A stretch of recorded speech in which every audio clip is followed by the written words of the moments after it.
Hi folks, Deacon Ed McCormick here, and I'm traveling this weekend, but I wanted to post a brief video about how we can still have faith in Jesus Christ in our dark times, because we are living in dark times. We've just witnessed the death, the execution of Charlie Kirk, and no matter what you think about his politics or his theology, a public figure who called for debate, a father, a husband, a son was killed, was murdered. We are living in dark times. There have been 357 mass shootings thus far this year, 47 school shootings. We're witnessing the U.S. government turn on its own citizens with these violent ICE raids, with U.S. military, the National Guard coming into U.S. cities. We are watching really dark times in our country as our government uses the systems of government which were meant to protect our citizens against us. We're watching dark times around the world with the invasion, ongoing war in Ukraine, the destruction of Gaza, and the brutal killing of Israelis and hundreds of Palestinians.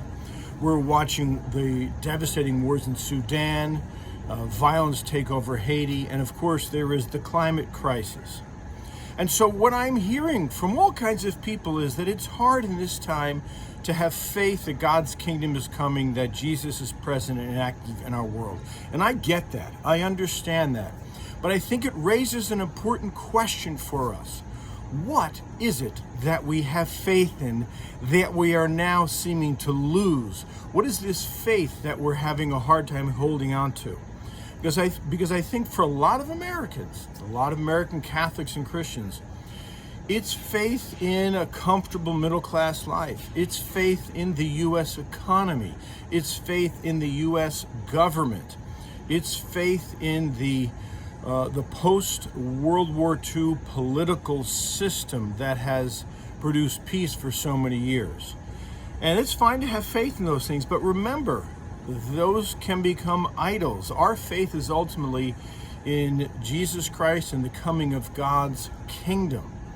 And I know it can be very hard to believe that God is active and that God's kingdom is coming on earth in our dark times. But I want you to remember, and I've said this in other videos, that for Jesus and Paul, for anybody in the first century, we live between the present age with all its darkness, with all its injustice and violence and wars and cruelty, and God's future world that is slowly breaking in through Jesus and the Spirit. And we live between those ages.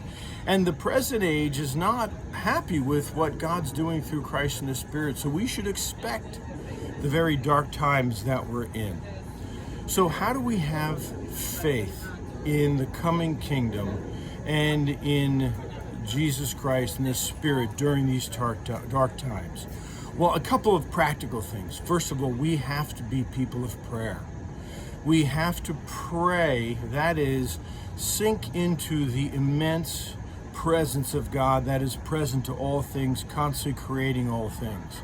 Prayer is not asking this guy in the sky to help us out. No, we are surrounded by the immensity of God's creative presence. And so prayer is, first of all, this practice of gratitude for all the good we have, and this call to cooperate with Christ. So we need to pray.